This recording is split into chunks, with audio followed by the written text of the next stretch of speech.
আমাকে উনি বললেন, আপনি কি আহলে হাদিস? আমি বললাম, আহলে হাদিস মানে? উনি আমাকে এভাবে নামাজ পড়তে দেখে অনেকগুলো প্রশ্ন করলেন। তা আমি বললাম, উনি আমাকে বলছে, আপনি এভাবে নামাজ পড়লেন, আপনার হুজুররাও কেমনে পড়ে? বললাম যে আমার হুজুর এভাবে পড়ে। তো সমস্যাটা কোথায়? তো উনি বললেন যে না, এইরকম তো আমরা কখনো দেখি না, বা সেই গল্প বলছি না। তখন ওনাকে বললাম, আপনি পড়াশোনা কোথায় করেছেন? বলছে, বাংলাদেশের সবচেয়ে বড় মাদ্রাসা হাটহাজারীতে, ওখান থেকে দাওরা ফারিক করেছি। আমি বললাম, আচ্ছা ঠিক আছে, তাহলে তো আপনাকে বোঝানো সহজ হবে ইনশাআল্লাহ। বললেন, জি বলেন। আমি বললাম, মিশরের বুখারি থেকে দলিল দিব না, সৌদির প্রিন্ট থেকে দলিল দিব না, কাতার, লেবানন, জর্ডানের প্রিন্ট থেকে দলিল দিব না। দিল্লে বলবেন যে এরা লামাযহাবী বা এরা আহলে হাদিস, ওখানে এরা জালিয়াতি করছে। আমি এমন একটা সহিহ বুখারী থেকে দলিল দিব যে সহিহ বুখারী এই দেশের মাটিতে লক্ষ লক্ষ ছাত্র পড়ে, হাজার হাজার টিচার পড়ায়। মানবেন? বলছে, মানবো না কেন বলেন। বললাম, সহিহ বুখারী আপনাদের দেওবন্দের প্রিন্ট, মূল ভলিউম 100 নম্বর পৃষ্ঠা, 21 নম্বর লাইন, 76 নম্বর অধ্যায়, 716 নম্বর হাদিস খুলেন। বাবু ইলজাকিল মানকিব বিল মানকিব ওয়াল কদম বিল কদম ফি সফি। আল্লাহর নবীর সুন্নাত, সালাতে যখন দাঁড়াবে কাঁধে কাঁধ, পায়ে পা লাগিয়ে দাঁড়াবে। যদি বলেন যে না, এখানে স্পষ্ট কিছু আসে না, তাহলে আমি আপনাকে বলছি আরো স্পষ্ট হাদিস মুসনাদ আহমদে পাবেন, আবু দাউদে পাবেন, তিরমিজিতে পাবেন, নাসাইতে পাবেন। আল্লাহর নবী আল্লাহর কসম করে বলছেন, ফাওয়াল্লাযী নাফসু মুহাম্মদ বিয়াদিহি, আমি ওই আল্লাহর কসম করছি যে আল্লাহর হাতে মুহাম্মদের জীবন। শোনো, ইন্নী লা আরা শায়াতিনা তাদখুলু মিন খিলালি সফি, আমি নবী দেখতে পাচ্ছি তোমাদের কাতারের মাঝখানে শয়তান ঢুকছে। তোমরা কাতার কিন্তু বন্দি করে নামাজ পড়িও। হুজুর কিন্তু চুপ করে আছেন। আমার কাঁধে কাঁধ নিয়ে উনি প্রশ্ন করেছিলেন। আচ্ছা হুজুর 2 নম্বর প্রশ্ন করলেন, আপনি যে হাত আপ ডাউন করলেন, এটা আবার কেন করলেন? আমরা তো জানি এটা সাহাবীরা মূর্তি পূজা করতো, ইসলাম গ্রহণ করার পরে মূর্তি পূজার ভালোবাসা ছাড়তে পারে না, এই জন্য গোপনে গোপনে এটা করতো। নাউজুবিল্লাহ, আস্তাগফিরুল্লাহ। আশ্চর্য, এরকম চিন্তা অনেকের আছে। আমি বললাম, সহিহ বুখারী থেকে আমি 5টা হাদিস দেখাবো আপনাকে।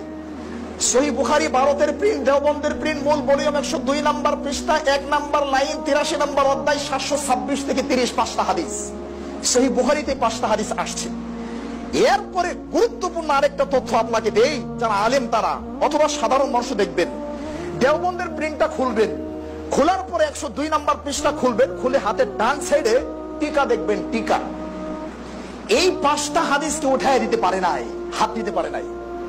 ওই টিকার মধ্যে তারা, আমি বললাম, 18 জন বড় বড় স্কলারের নাম লিখছে। সেখানে ইমাম বুখারী, তার উস্তাদ আহমদ বিন হাম্বল, ইমাম শাফি সহকারে অনেকে আছেন যারা রফুল ইয়াদাইনের পক্ষে। এরপরে তারাই তাদের বুখারীর টিকাতে লিখছে, আপনারা কষ্ট পাচ্ছেন? এগুলো কি বিতর্কিত হয়ে যাচ্ছে? রুবিয়ার রফউ নাইফ ও সালাসুম মিনাস সাহাবা, যে রফুল ইয়াদাইনের হাদিসটি আল্লাহর নবীর 30 জনের অধিক সাহাবী থেকে বর্ণিত হয়েছে। লাকিন ইনদা আবি হানিফা ওয়া আসহাবিহি লা ইয়ারফাউ ইয়াদাইহি ইল্লা ফি তাকবীরাতিল উলা, কিন্তু ইমাম আবু হানিফা এবং তার শাগিরদরা একবারের বেশি করে না, তাই আমরা করতে পারছি না, দুঃখিত। কি বুঝলেন? 5টা হাদিস এখনো জ্বলন্ত, জীবিত আছে সহিহ বুখারীতে। 5টা হাদিসের উপর কলম ধরে তারা বলছেন যে না, এটা ঠিক আছে, কিন্তু আমাদের এখানে ইমাম আবু হানিফা রাহিমাহুল্লাহর মাযহাবে নেই, তাই আমরা এটা করতে পারছি না। আই এম সরি, নাউজুবিল্লাহ, আস্তাগফিরুল্লাহ। চলেন এভাবে হাত ধরা, বললাম এভাবে হাত ধরা হাদিস সহিহ বুখারী, আপনাদের দেওবন্দের প্রিন্ট, মূল ভলিউম 102 নম্বর পৃষ্ঠা, 19 নম্বর লাইন, 87 নম্বর অধ্যায়, 731 নম্বর হাদিস খুলেন। এরপরে যদি বলেন যে সরাসরি বুকের উপর, সহিহ বুখারীতে আসছে এটা, বুকের উপরও না, নাভির নিচেও না, এভাবে সরাসরি বুকের উপর হাদিস যদি পেতে চান প্রিয় ভাই, তাহলে আবু দাউদ দেওবন্দের প্রিন্ট, মূল ভলিউম 110 নম্বর পৃষ্ঠা, 3 নম্বর লাইন খুলেন, 759 নম্বর হাদিস। অবশ্যই ওই হাদিসটা আপনাদের কিতাব থেকে উঠিয়ে দেওয়া হয়েছে, পরে বলছে ওইটা। বুকে হাত ধরার হাদিসের কথা বললাম, রফুল ইয়াদাইনের কথা বললাম, কাঁধে কাঁধ, পায়ে পা লাগানোর কথা বললাম, জোরে আমিন বলার কথা বললাম। শুনেন, সহিহ বুখারী দেওবন্দের প্রিন্ট, মূল ভলিউম 108 নম্বর পৃষ্ঠা, 6 নম্বর লাইন, 113 নম্বর অধ্যায়, 774 নম্বর হাদিস। এবার হুজুর বলছে, সবই তো ঠিক আছে, কিন্তু আমাদের মাযহাবে যে নাই। আল্লাহর সাক্ষী রেখে আল্লাহর নামে কসম করে বলছি, হুজুর আমরা এই কথাই বলছি, সবই তো ঠিক আছে, কিন্তু আমাদের মাযহাবে যে নাই। তাহলে আমি তখন সূরা নিসার 65 নম্বর আয়াত স্মরণ করলাম, যে ওই ব্যক্তি শুধু বলল, আল্লাহর নবী আপনার ফুফাতো ভাই, তাতে কি আপনি তাকে অগ্রাধিকার দিলেন? আর এই কথাতে যদি এই আয়াত নাজিল হয়, আল্লাহ নিজের নামের কসম করে বলছে তারা ইমানদার হতে পারবে না, তাহলে এই মৌলবী ইমানদার হয় কি করে? যে মৌলবী বলে সবই ঠিক আছে কিন্তু আমাদের মাযহাবে নাই। নাউযুবিল্লাহ, আস্তাগফিরুল্লাহ। এরপরে চমৎকার আরেকটি তথ্য আমি আপনাদেরকে দিতে চাই, সেটা ভালো করে শুনুন। কিছুদিন আগে আমি বাংলা বাজার গেলাম কিতাব কেনার জন্য। আমার মনে খুব কষ্ট লাগে, আমাদের সহিহ আকীদার মসজিদগুলো ভেঙে দেওয়া হয়, মাদ্রাসাগুলোকে আঘাত করা হয়, আর বলা হয় যে নামাজ হাবেরা বাহাস থেকে পালিয়ে থাকে, তারা বাহাস করে না, বাহাস বাহাস এই সেই বলে। এতদিন আমি এই বিষয়টা খুব গভীরভাবে চিন্তা করছি, আর এখন আমি আল্লাহর জন্য নিজেকে কন্ট্রোল করতে পারি না, আল্লাহর জন্যই আমি একটু অন্যভাবে চলার চেষ্টা করছি। আমি আজ থেকে আরো কয়েক মাস আগে বলছি, বাংলাদেশের ভূখণ্ডে সহিহ আকীদার কোন মসজিদ মাদ্রাসা যদি বিতর্কিত কোন আমল, সালাতে রফুলে দেন করা, বুকে হাত দেওয়া, কাঁধে কাঁধ লাগানো ইত্যাদি, নামাজের পরে দোয়া, এই সমস্ত কারণে যদি বাংলাদেশের ভূখণ্ডে কোন ভাই সহিহ আকীদার মসজিদকে ভাঙতে চান, আঘাত করতে চান, তাহলে সহিহ আকীদার যত আলেম আছে তারা যদি বসে আলহামদুলিল্লাহ বসবে, কেউ যদি না বসে ইনশাআল্লাহ আমি একজন ক্ষুদ্র নগণ্য মানুষ, আমি আপনার সাথে বসতে রাজি আছি, মৃত্যু পর্যন্ত আমি বসবো আপনার সাথে ইনশাআল্লাহ। এই মর্মে আমি কিছু কিতাব কিনতে গেলাম, বাংলা বাজার গিয়ে আবু দাউদ খুললাম। আবু দাউদ খুলে দেখি নাভির নিচে হাত ধরার হাদিস নাই, বুকের উপরটা নাই, 5টা হাদিস, 4টা হাদিস আবু দাউদ থেকে সরে গেছে। তো হুজুরে বললাম ব্যাপারটা কি? আমি তো আবু দাউদ কিনবো না, না এটা কিনতে হবে, কষ্ট করে বের করে দিয়েছি আপনাকে। আমি বললাম 4টা হাদিস কোথায় গেল? বাংলাদেশে কোন পাগলও গোনে না 755 পরে 760 হয়, 755 পরে 56 হবে, 57 হবে, 58, 59 হবে, 4টা হাদিস কোথায় গেল? তো উনি বললেন যে আচ্ছা দাঁড়ান আমাদের শাইখুল হাদিস সাহেবকে ডাকি, দেখি উনি কি বলেন। আমি তো শুধু বই বিক্রি করি, এত কিছু জানি না। আচ্ছা ঠিক আছে ডাকেন। শাইখুল হাদিসকে দেখানো হলো। শাইখুল হাদিস আমাকে বলছে যে উম্মতের কোন কল্যাণে 4টা হাদিসকে হয়তো উঠায় দেওয়া হয়েছে। আমি এত আশ্চর্য হলাম, তাহলে কি বিশ্বনবী মুহাম্মদ সাল্লাল্লাহু আলাইহি ওয়াসাল্লাম উম্মতের অকল্যাণের জন্য আসছিলেন? বিশ্বনবী মুহাম্মদ সাল্লাল্লাহু আলাইহি ওয়াসাল্লামকে ফিতনা সৃষ্টি করার জন্য আসছিলেন? অসম্ভব। বিশ্বনবী মুহাম্মদ সাল্লাল্লাহু আলাইহি ওয়াসাল্লাম উম্মতের অকল্যাণে আসে নাই। বিশ্বনবী মুহাম্মদ সাল্লাল্লাহু আলাইহি ওয়াসাল্লামকে মাথা থেকে পা পর্যন্ত, বাড়ি থেকে গাড়ি পর্যন্ত, বাড়ি থেকে কবর পর্যন্ত, একবার জন্ম থেকে মৃত্যু পর্যন্ত মুহাম্মদ সাল্লাল্লাহু আলাইহি ওয়াসাল্লামকে মানতে হবে। একটা বিধানও আপনার জন্য অকল্যাণ করলে আপনি বলেন কি? আপনি বললেন যে উম্মতের কল্যাণে উঠিয়ে দেওয়া হয়েছে। আশ্চর্য, নাউযুবিল্লাহ, আস্তাগফিরুল্লাহ। আমি আবু দাউদটা কিনলাম না, আরেক দোকানে গিয়ে বললাম মিশরের প্রিন্ট দেন আমাকে, মিশরের প্রিন্ট। বললো কিনতে হবে। আমি বললাম কিনবো ইনশাআল্লাহ, দেন একটা কপি দেন আমাকে, শিখার জন্য দেন। না কিনলাম, দেন।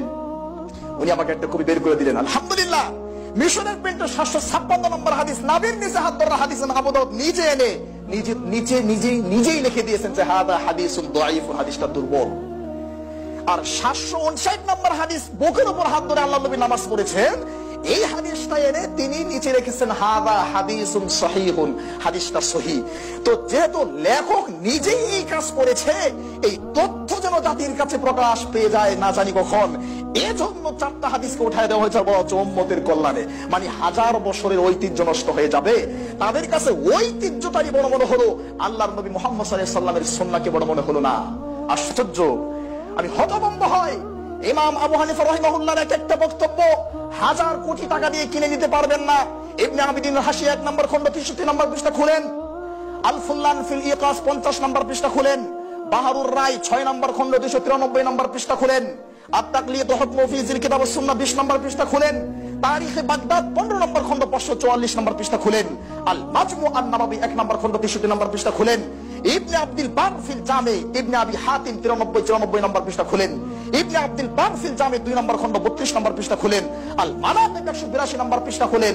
ওয়াল্লাহি, আল্লাহর কসম, একজন ইমাম ওই কথা বলে যায়নি যে আমাদের কথার বিরুদ্ধে যদি আল্লাহর নবীর কথা চলে যায় তাহলে আমাদেরটা মানিও, রাসূলেরটা মানিও না, এ কথা বলে নাই। বরং প্রত্যেকটা ইমামের বক্তব্য ছিল আমাদের কথার কোনো দাম নেই, আমাদের কথা তখন দাম হবে যখন আমাদের কথা মুহাম্মদ সাল্লাল্লাহু আলাইহি ওয়াসাল্লামের কথার সাথে মিলবে, আর না হয় আমাদের কথা 5 পয়সা দাম নেই। কিন্তু আজকে মুহাম্মদ সাল্লাল্লাহু আলাইহি ওয়াসাল্লামের কথাকে বলছে উম্মতের কল্যাণের জন্য উঠিয়ে দেওয়া হচ্ছে, আর বলা হচ্ছে যেটা আমাদের মাযহাবে নেই। প্রিয় ভাইয়েরা, কাউকে কষ্ট দেওয়ার জন্য নয়, আমি চাচ্ছি, এতটুকু বলতে চাচ্ছি যে আপনারা অন্যকে গালিগালাজ করার আগে অন্তত পক্ষে গালিগালাজটা বন্ধ করুন। অন্যের ঘর, আল্লাহর ঘর ভাঙ্গার আগে অন্তত পক্ষে আপনার হাতকে রুদ্ধ করুন। আল্লাহর ঘরে মানুষকে যেতে বাধা দেওয়ার আগে অন্তত পক্ষে আপনি নিজের ঈমানকে ঠিক করুন। কেন আপনি আল্লাহর ঘরে বাধা দেন? আপনি কি সেই আয়াতটি পড়েন নাই? কোরআনুল কারীমের 1 নম্বর পারা 17 নম্বর পৃষ্ঠা 5 নম্বর লাইন, ওমান আসলামু মিম্মান মানা মাসাজিদ আল্লাহ। ওই ব্যক্তির চেয়ে জালেম আর কে হতে পারে যেই ব্যক্তি আল্লাহর ঘরে আল্লাহর বান্দাদেরকে বাধা দেয়। আয়াতের তাফসীর খুলেন, ইবনে কাসির খণ্ড 1 মূল ভলিউম খুলেন। ইমাম ইবনে কাসির রাহিমাহুল্লাহ 3টা ব্যাখ্যা দিয়েছেন। তার 1 নম্বর ব্যাখ্যা হলো আল্লাহর ঘরে আল্লাহর বান্দাদেরকে আসতে বাধা দিয়েছিল মক্কার মুশরিকরা। 6 হিজরিতে বিশ্বনবী মুহাম্মদ সাল্লাল্লাহু আলাইহি সাল্লাম যখন উমরা করার জন্য আসছিলেন, প্রতিমধ্যে রাস্তা থেকে মুহাম্মদ সাল্লাল্লাহু আলাইহি সাল্লাম এবং সাহাবীদেরকে কারা সরিয়ে দিয়েছিল? মক্কার কাফের মুশরিকরা সরিয়ে দিয়েছিল। তাহলে আল্লাহর ঘরে বাধা দেওয়ার নীতি তো মক্কার কাফের মুশরিকদের, এটা মুসলমানদের হলো কি করে? আজও পর্যন্ত আল্লাহর ঘর বাইতুল মাকদিস, ইসরায়েলের বাইতুল মাকদিস, সেটা কারা সেখানে বাধা দিচ্ছে? ইহুদি এবং খ্রিস্টানরা তারা সেখানে বাধা দিচ্ছে। তাহলে আল্লাহর ঘরে আল্লাহর বান্দাদেরকে আসতে বাধা দেওয়ার নীতি হলো ইহুদি খ্রিস্টানদের নীতি। এই নীতি মুসলমানদের কাছে ঢুকলো কি করে? আল্লাহু আকবার, আস্তাগফিরুল্লাহ। এই জন্য আমি আশ্চর্য হয়ে মাঝে মধ্যে বলি যে শয়তান বড় খুশি হয়, শয়তান হতভম্ব হয় যে আরে তো আমার শয়তানিকে পরাজিত করেছে। ইহুদি পর্যন্ত মাঝে মধ্যে হতভম্ব হয় যে মসজিদ ভাঙার নীতি তো আমার, মুসলমান তুমি নিলা, তা আমার দায়িত্ব তুমি করছো, আমি ঘুমাই, ঠিক আছে করো ভালো কাজ করছো। হিন্দু বলে আরে মসজিদ তো ভাঙবো আমি, তুমি যে আমার দায়িত্ব নিলা, আচ্ছা ঠিক আছে খুব ভালো কাজ করেছো, তুমি তোমার কাজ চালায় যাও, আমি ঘুমাচ্ছি। বৌদ্ধ বলে মসজিদ ভাঙ্গার নীতি আমার, খ্রিস্টান বলে মসজিদ ভাঙ্গার নীতি আমার, ইহুদি বলে মসজিদ ভাঙ্গার নীতি আমার, খ্রিস্টান বলে মসজিদ ভাঙ্গার নীতি আমার। তো এরা তো সবাই খুশি, আর এদের সবার লিডার ইবলিস তো মহা খুশি যে আরে এরা তো আমার শয়তানিকে পরাজিত করেছে, এরা আল্লাহর ঘর ভাঙ্গে, এরা মুসলমানের গায়ে হাত দেয়। নাউজুবিল্লাহ, আস্তাগফিরুল্লাহ। অথচ এগুলো সুন্নত মুস্তাহাব নিয়ে মারামারি করার কোনো দরকার নেই। আমি হাজারবার বলেছি, যারা বুকের উপর করে তাদের নামাজ হবে, নামের নিচে বললেও হবে, আমিন আসতে বললেও হবে, জোরে বললেও হবে, এগুলো সুন্নত বিষয়, মারামারি করবেন না। তবে উত্তম অনুত্তমের প্রশ্ন আছে, নেকি কম বেশির প্রশ্ন আছে, এটা আমরা বলেছি। কিন্তু আমরা কারো মসজিদে আঘাত করতে চাই না, আমরা আল্লাহকে ভয় করি, আমরা মনে করি এটা আল্লাহর ঘর। আমরা মনে করি যারা কালিমা পড়েছে, শিরক করে নাই, তাওহীদকে নষ্ট করে নাই, তারা জান্নাতে যাবে, আজ হোক কাল হোক যাবে তারা জান্নাতে। আমরা কোন ভাইকে জাহান্নামী মনে করি না। কিসের হানাফি, কিসের শাফি, কিসের মালিকি, কিসের হাম্বলি, সবাই আমার ভাই, সবাই জান্নাতে যাবে।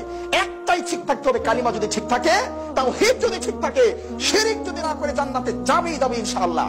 আর নাবির নিচে বললো আর উপরে বললো, আস্তে বললো জোরে বললো, আমিন, এগুলো নিয়ে কোনো কিছু হবে না, নেকির কম বেশি হবে ইনশাআল্লাহ। কিন্তু প্রিয় ভাইরা, আজকে সুন্নত নিয়ে মারামারি করে আমাদের সমাজের মধ্যে এই ফিতনাগুলো, বিপর্যয়গুলো শুরু হচ্ছে। আশ্চর্য। আমি ওনাকে বললাম বুকের উপর হাত ধরার কয়টা হাদিস নেবেন? আপনি বললেন এটা মহিলাদের সালাত। সহিহ বুখারী 102 নম্বর পৃষ্ঠা খুলেন, মুসলিম শরীফের 173 পৃষ্ঠা খুলেন, সহিহ ইবনে খুজাইমা 20 নম্বর পৃষ্ঠা খুলেন, আবু দাউদের 110, 121, 128 নম্বর পৃষ্ঠা খুলেন, তিরমিজির 59 নম্বর পৃষ্ঠা খুলেন, নাসাইর 141 নম্বর পৃষ্ঠা খুলেন, ইবনে মাজার 58, 59 নম্বর পৃষ্ঠা খুলেন, মেশকাতের 75 নম্বর পৃষ্ঠা খুলেন, মুয়াত্তা মালিকের 174 নম্বর পৃষ্ঠা খুলেন, মুয়াত্তা মুহাম্মদের 160 নম্বর পৃষ্ঠা খুলেন, জাদুল মাদের 129 নম্বর পৃষ্ঠা খুলেন, হিদায়াত বিদায় 101 নম্বর পৃষ্ঠা খুলেন। সহিহ বুখারী, আপনাদের সবচেয়ে বড় আলেম, 40 বছর বুখারী পড়িয়েছেন আল্লামা আজিজুল হক রাহিমাহুল্লাহ, রওয়াত খুলেন 435 নম্বর হাদিস। সহিহ বুখারী ইসলামী ফাউন্ডেশন আহলে হাদিসদের কোন দখল নেই, এটা বাংলাদেশ সরকারের সম্পদ, সেখানে কোনো স্বজনপ্রীতি চলে না। সহিহ বুখারী ইসলামী ফাউন্ডেশন অনুবাদ 2 নম্বর খণ্ড 702 নম্বর হাদিস খুলেন। সহিহ মুসলিম ইসলামী ফাউন্ডেশন 2 নম্বর খণ্ড 851 নম্বর হাদিস খুলেন। অসংখ্য হাদিস রয়েছে বুকের উপর হাত ধরার। কেন আপনাকে কেউ অনুমতি দিল বুকের উপর হাত ধরার কারণে আপনি মসজিদ ভেঙে দিচ্ছেন? আল্লাহর ভয় নেই? এটা আল্লাহর নবীর সুন্নাহ মনে হয় না? আপনি আশ্চর্য যুক্তি দেখাচ্ছেন যে আল্লাহর নবীর সাহাবীরা তারা মূর্তি পূজা করত, তো মূর্তি পূজার ভালোবাসা ইসলাম গ্রহণ করার পরেও ছাড়তে পারে নাই। এই কথা বলতে দেরি হবে, আপনাকে কাফের হতে দেরি হবে না। এই বিশ্বাস করতে দেরি হবে, আপনাকে জাহান্নামে যেতে দেরি হবে না। আরে আপনি তো জাহান্নামে যাবেন, ফেরাউন যেমন জাহান্নামী, আপনিও তেমন জাহান্নামী, আবু জাহেল যেমন জাহান্নামী, আপনিও তেমন জাহান্নামী। কেন? আপনি সাহাবীদের বিষয়ে বলছেন তারা মূর্তি পূজা পছন্দ করে। যেই সাহাবীরা মূর্তির কপালে লাথি মেরে মক্কা থেকে মাতৃভূমি ছেড়ে, মাতা পিতা আত্মীয় স্বজন ছেড়ে, মূর্তিকে লাথি মেরে ভেঙ্গে যারা মক্কা ছেড়ে মদিনায় চলে গেলেন, যারা বাপের সন্তানের বিরুদ্ধে বদরের যুদ্ধে নামলেন এই মূর্তি পূজাকে কেন্দ্র করে, ওই সাহাবীদের বিরুদ্ধে আপনি কি করে বলেন যে এরা আল্লাহর নবীকে ধোঁকা দিয়ে গোপনে গোপনে তারা মূর্তি পূজা করতো? নাউজুবিল্লাহ, আস্তাগফিরুল্লাহ। যে সাহাবীদেরকে জান্নাতের সার্টিফিকেট আল্লাহ দিয়েছেন, কোরআন কারীমের 7 নম্বর পারা 6 নম্বর পৃষ্ঠা 13 নম্বর লাইন, কোরআন কারীমের 11 নম্বর পারা 2 নম্বর পৃষ্ঠা 2 নম্বর লাইন, কোরআন কারীমের 30 নম্বর পারা 19 নম্বর পৃষ্ঠা সূরা বাইয়িনা, অসংখ্য আয়াতে আল্লাহ তাদেরকে জান্নাতের সার্টিফিকেট দিয়েছেন। যে সাহাবীদের বিষয়ে আল্লাহ বলেছেন কোরআন কারীমের 24 নম্বর পারা 20 নম্বর পৃষ্ঠা 3 নম্বর লাইন, ইয়ামালু মা শি'তুম, তোমাদের যা মন চায় তা করো, তোমাদের সব ক্ষমা করে দিলাম। যারা বদরের যুদ্ধে অংশগ্রহণ করেছে, আপনি কি করে বলেন যে সাহাবীরা আল্লাহর নবীকে ধোঁকা দিয়ে আল্লাহর নবীর গোপনে বগলের নিচে মূর্তি নিয়ে তারা নামাজ পড়তে, আল্লাহ নবী যখন জানলেন তখন বলেন আগো রফুলে দান করো তাহলে পড়ে যাবে, আস্তাগফিরুল্লাহ, নাউযুবিল্লাহ। এই ধরনের কথা বলে জাতিকে বোকা বানানো যাবে না। আল্লাহকে ভয় করুন, কোরআন এবং সুন্নাহকে মূল্যায়ন করার চেষ্টা করুন, আপনার জীবন সুন্দর হবে। আল্লাহ আমাদের জীবনকে সুন্দর করার তৌফিক দিক, আল্লাহুম্মা আমিন। প্রিয় ভাইয়েরা, জরুরি আরো দু একটি কথা যেটা আপনাদেরকে না বললেই নয়। সুন্নাহ সম্পর্কে রাসূল সাল্লাল্লাহু আলাইহি ওয়াসাল্লাম যেমন সতর্ক করেছেন, সুন্নতের বিরুদ্ধেই অবস্থান করছে বেদাত। যে বেদাত হলো আজকে আমাদের জন্য সবচাইতে বড় হুমকির কারণ। আজকে এই বেদাত সম্পর্কে কথা বলার কারণে, বেদাত সম্পর্কে, শিরক সম্পর্কে কথা বলার কারণে আজকে আমাদেরকে স্টেজে পর্যন্ত উঠে দেওয়া হচ্ছে না। গত কিছুদিন আগে একটা প্রোগ্রাম প্রধান বক্তা করে লাল গোলাপের শুভেচ্ছা দিয়ে যে মানুষগুলো আমাকে বরণ করলো, শুধু মাগরিবের নামাজে রফলে দান করেছে, এজন্য আমাকে স্টেজে উঠতে দেয় নাই, বলছে এটা আহলে হাদিস। যারা আমাকে 1 ঘন্টা আগে লাল গোলাপের শুভেচ্ছা দিয়ে প্রধান বক্তার আগমন বলে আমাকে গ্রহণ করলো, শুধু মাগরিবের নামাজটা মসজিদে পড়তে আবার বলে হয়েছে, বলছে না এখানে বিতর্কিত এলাকায় ঘরে পড়ে নেই। তো পুলিশের এক সাব ইন্সপেক্টর র্যাবে ছিলেন, বললেন সাহেব চলেন মসজিদে পড়ে আসি। মসজিদে পড়তে গেছে আর ভেজাল শুরু হয়েছে। আমাকে দেখছি বুকের উপর হাত ধরেছি, সন্ধ্যা 7টা থেকে রাত 10টা পর্যন্ত দফায় দফায় মিটিং করে বলছে না এরা আহলে হাদিস, এরা হাদিস মানে, এদেরকে স্টেজে উঠতে দেওয়া যাবে না। আমি সভাপতি সাহেবকে বললাম মাত্র 5টা মিনিটের জন্য উঠতে দেন, দেখেন আমি কি বলি। আল্লাহর সাক্ষী রেখে বলছি কোনো ফিতনা হবে না। বলছে না না না, আপনি যদি স্টেজে উঠেন আগামীকাল আমার বাড়িঘর ভেঙে দেওয়া হবে, নাউযুবিল্লাহ, আস্তাগফিরুল্লাহ। এই জন্য আমি বলি প্রিয় দিনী ভাইয়েরা, এই কথাগুলো বলতে গেলে কষ্ট লাগে, শরীরে আঘাত লাগে। এই জন্য আমি বলি এই নোংরা পরিবেশ, নাজুক পরিবেশের জন্য বাংলাদেশের রিক্সা চালক, ভ্যান চালক, কুলি মজুররা দায়ী নয়, সাধারণ মানুষ দায়ী নয়। এই নাজুক পরিস্থিতির জন্য আমার মতো 3 নম্বর শ্রেণীর আলেম যারা বিদ্যা শিখে, বিদ্যাকে মূল্যায়ন করে না, যারা কোরআন হাদিস জানে, মানুষের কাছে প্রচার করে না, এই ধরনের আলেমরাই দায়ী। কারণ সাধারণ মানুষ এগুলো জানে না, বোঝে না। কেন আপনি বলছেন না যে না এই হাদিসগুলো সহিহ, আহলে হাদিস যেটা করছে ঠিক আছে, তোমরা তোমাদেরটা করো, কোনো সমস্যা না, কেন বলছেন না? আপনি কি জানেন না তিরমিজি 2229 নম্বর হাদিস, আল্লাহর নবী মুহাম্মদ সাল্লাল্লাহু আলাইহি ওয়াসাল্লাম বলছেন 3 শ্রেণীর মানুষ দিয়ে জাহান্নাম উদ্বোধন হবে, তার মধ্যে আমাকে দিয়ে জাহান্নাম উদ্বোধন করা হবে, আমার মতো হুজুর দিয়ে। আপনার মতো হুজুর দিয়ে জাহান্নাম উদ্বোধন হবে, আপনার মতো হুজুর জাহান্নামে যাবেন। ফাতানতালিকু আকতাবা বাতানিহি, আপনার নারী বুড়িগুলো এভাবে ঘুরতে থাকবে, ভালো। তখন মানুষ আপনাকে বলবে, জাহান্নামীরা বলবে ও হুজুর মুফতি সাহেব আপনি জাহান্নামী কেন গো? আপনারা মুফতি সাহেব ছিলেন, আমাদের ফতোয়া দিতেন। তখন মুফতি সাহেব বলবে আরে কুনতু আমরু বিল মারুফ ওয়ালা আতি, আমি তো তোমাদেরকে ভালো কথা বলতাম কিন্তু আমি করতাম না।